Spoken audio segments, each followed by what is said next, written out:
speedy version, Wednesday, March 26th. From there, into class, and find Blue Sheet online, and that's due Friday and Tuesday. And we're going to get to Phaethon, talking about the Apollo and the fact that he was the sun god, and he would start on one side, go all the way across the sky to the other one. You guys get to sound smart.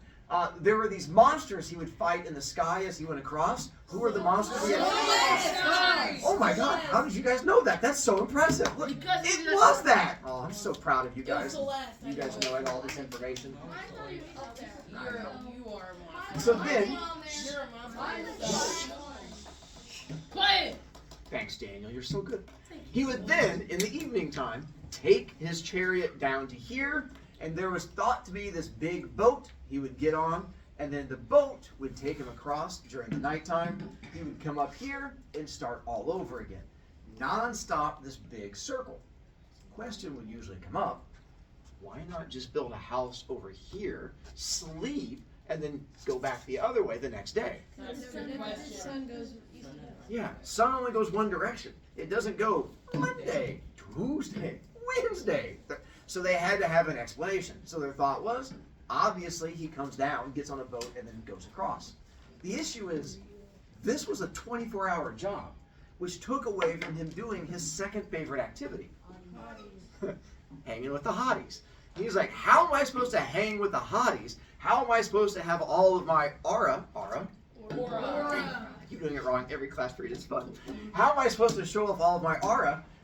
Stop making it fun. My aura, if I can't go and hang out with the ladies. So he decides he's going to retire.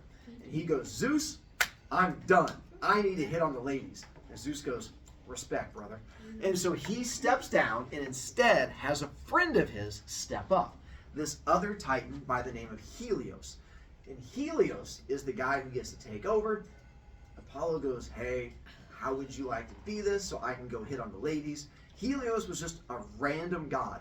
And he had been actually taking a human form and was living down on Earth with some human family. And when he gets this promotion, he's outie. He's like, hey, I'm going to go pick up some milk and cigarettes. I'll see you guys never. I'm out. And he takes off and leaves. That's where this story comes in. We're going to talk about Helios, his son, a kid by the name of Phaethon. So his name is spelled this way. It's pronounced this way. So Phaethon was Helios' son, but he had never seen his father. Helios left when he was a small kid. His mom was like, I know who your father is, but he left to get some milk. He'll be back any never. And when you get older, I will tell you more about it. You're just not old enough to find out about it yet.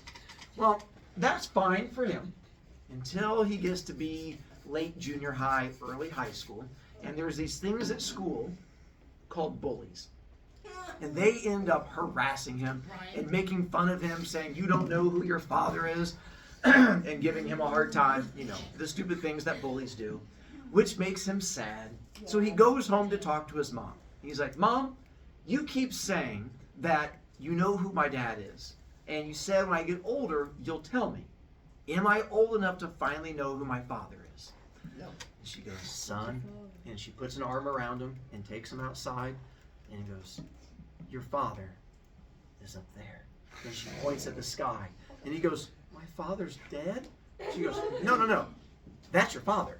He goes, that's the sun. She goes, that's your father. He goes, I'm confused. She goes, your dad is Helios, the sun god. He used to be with me, and we were a couple. We had you and your sisters, and then he got promoted. And when he got promoted, he got to take over this other job. So your dad is the guy driving that sun across there. He gets to look down and see you every single day.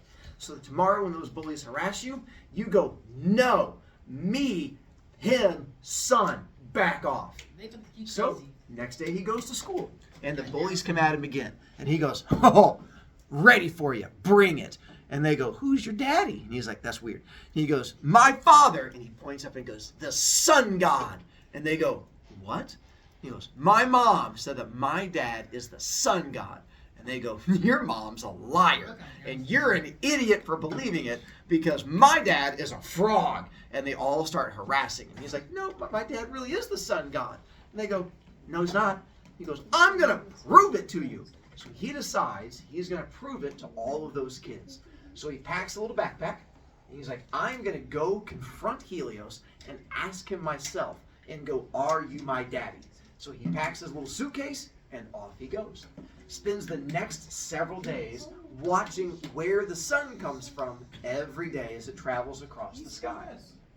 Eventually, finds the mountain where he sees the sun chariot leaving from, begins to climb up it, gets all the way to the very top, and it's still the middle of the night. And he's like, perfect. He sees a castle at the top. He's like, I'm going to go in, I'm going to confront my father, and I'm going to prove to those bullies that he's my dad. Goes up to the doors, throws open these giant double doors, and immediately screams because there's this bright, blinding light. And he drops down. He's like, I can't see. And he hears a deep voice go, who dares enter my house? And Phaethon's like, no. He goes, my name is Phaethon, and you are Helios, and my mom says that you're my father, and I'm here to confront you. And all of a sudden, all of the light disappears. And Phaethon blinks his eyes, rubs them a couple times, and looks up and sees this giant guy sitting in a throne, putting this glow-in-the-dark hat into a box and closing the lid. Phaethon blinks a couple times, and Helios reaches out and goes, Phaethon, I am your father. It reaches out his hand to him. And at that point, Phaethon gets all excited, and they run up, and they hug, and they're like, yay! And Helios goes, hey, listen, I'm sorry. When you were a kid, I had to go out and get milk, and then I got promoted to this job. I have been watching you every day as I go across the sky. I have looked down and seen you down there, and I'm very proud of you. But I haven't been there for your last, all of your birthdays, and I've missed Christmas and Easter and Halloween and 4th of July. So I would like to make it up to you. Because I've missed all of those big days, here's what I'm going to do. Now that I am sun god, I have access to new things. So I will grant you one wish. Whatever you want, I will make it happen for you. If it's in my power, I will give it to you. I swear on the river Styx. If it's within my power, I will make it happen for you. What do we know about that? So now, Phaethon's like, oh, game on. He's like, what do I, oh, and he comes up with an idea. And he's like, well, what I want to do is prove to the bullies that you're my dad. And there's only one thing that you have access to that no one else has access to that I can use to show off to the bullies. And that would be the sun chariot. And he goes, Dad, I want to drive your car for one day so I can prove to those kids that you're my dad. And Helios goes, no. He goes, what now? He goes, no, you can't drive the car. He goes, no, you swore on the river Styx. I get to drive the car. He goes, you don't understand. No, you can't drive the car. I'm big, you're small. I'm God, you're half God. Driving the car is big, and there are these giant reins and flaming horses. You just can't do it. It's like giving car keys to my new Ferrari to a 2-year-old and being like, vroom, vroom. Like, nothing happened. And so they start arguing back and forth. Well, it gets closer and closer to morning time. And Helios is like, you can't ask for this. It will kill you. We just got together. If you do this, you will die. But what he doesn't understand is Phaethon is a teenager. The chances of him listening to his parents are 0. I like how quickly you answer. And that's what Phaethon does. He goes, Dad, you don't understand. Yap, yap, yap, yap, car keys, please. And what he ends up doing is taking the car keys from Helios. And an alarm goes off, which means it is time to leave. And Helios goes, listen, here's my car. See how big it is? You can't drive this thing. Let me. And Phaethon goes, yoink! Grabs the car keys, jumps into it, and goes, see you tonight, Dad! Whoop! And takes off into the sky, with Helios going, no! But it turns out fine. Phaethon shoots off into the sky, big fire horses in the front of the car, and the wind is whipping through his hair, and he's smiling, he's like, Dad's a wussy! This is the best thing ever! And as he flies, he looks down and he can see the bullies down on the ground. He's like, oh, I'm going to bring the car down, and we're going to buzz right past them, and like they're going to jump out of the way, and I'm going to be like, yeah, it's going to be great. But as he's making his plan, he's currently somewhere over Africa when the first monster jumps out at him. And this first big scorpion jumps out from the sky, and when it does, he freaks out. He was not prepared for big scary monster. So he does what any kid would do, confronted the giant monster, throws the reins to the side, covers his eyes, curls into a ball, and starts crying. Well, the horses now realize that no one's controlling them because he's rocking in a ball going, no scary monster, no scary monster. So the horses don't want to be anywhere near monster either. So they go away from monster. Where are they going to go? Straight. So the horses take the burning chariot straight down. When they do, they go all the way down and hit Africa and then bounce across Africa multiple times. As they do, they burn off everything on Africa. As they burn off everything on Africa, it changes the layout of the continent forever, making this first desert, burning everything off. But not only does it change the landscape, it changes the people.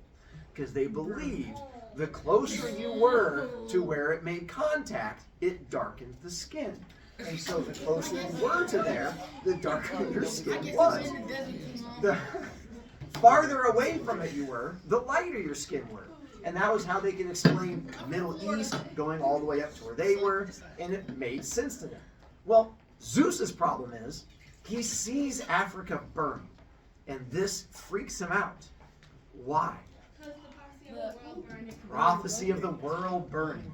And Zeus realizes this is not good. He needs to solve the problem. Well, Zeus has one way of solving problems. Blow over it. And that's what he's going to do.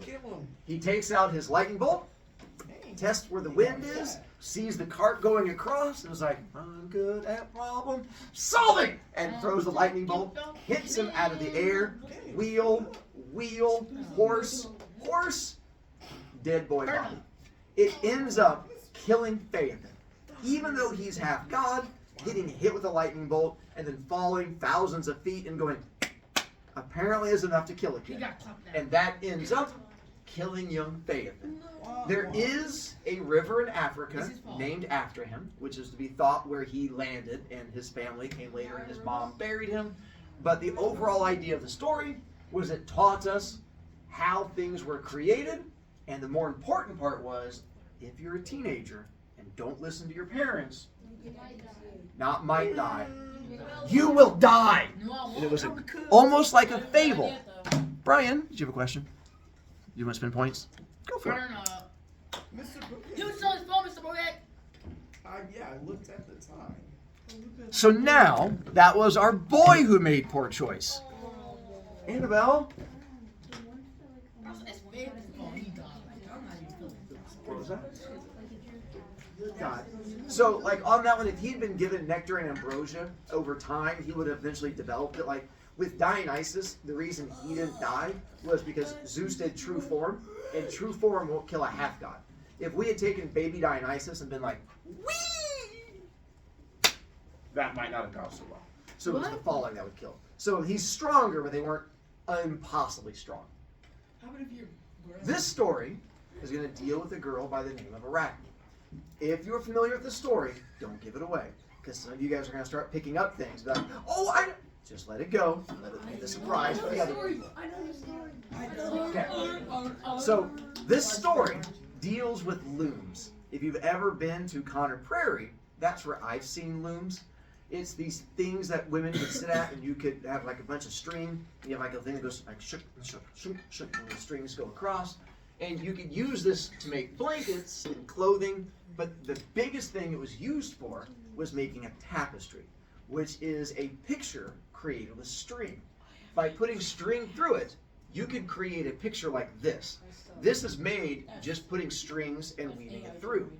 Behind Sophia, my Spider-Man thing, sort of that same idea. It's this big thing where you sort of weave it through. This was very popular back during this time period. So we're going to deal with a girl by the name of Arachne. Arachne was a teenage girl who was really good at weaving. She was sort of the LeBron James of weaving. It was, even the Cleveland Cavaliers came to try to recruit her, and she was like, not yet, you just have to wait. But it was to the point where she would bring her loom out to the middle of her little village and set it down there, and people would show up and cheer her on just to watch her. It was that impressive. It happened so much that people would show up and travel from other places, and they started to compliment her.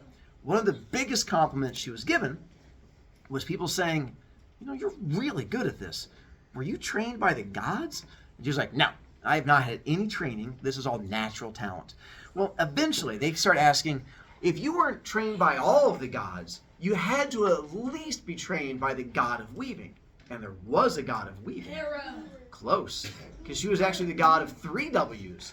Weaving, war, and so they would ask her, were you trained by Athena? Well, Arachne, being sassy teenage girl, does not like that at all. And she goes, no, I was not trained by the gods. I was not trained by Athena. The reason I wasn't trained by Athena is because I'm better than Athena. Same thing her friends did. Her friends were like, no, I don't think. She's like, no, I mean what I said. Can you see what I'm making? That's skills. Watch. 3-pointer, not looking. Swish, I got it. She's like, that's me. I have skills. There is no way Athena taught me this.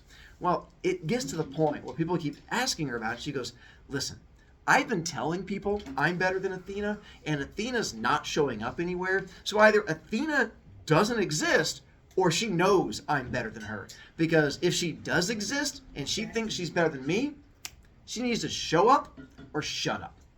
Well, this eventually gets back to Athena herself. But Athena, she's not Zeus. She goes to their happy place, and she's like, sassy teenage girl. They make mistakes. Obviously, she misspoke. She's confused. I'll come down and confront her. We'll get this cleared up. But she puts on a disguise when she comes down to Earth. Her disguise? Old lady. Never trust old women. They're always scared. So she comes down as old woman and goes into the town where Arachne is. And she walks up and she's like, oh, I see you out here weaving. You're really good at that. Then Arachne goes, thank you, old woman.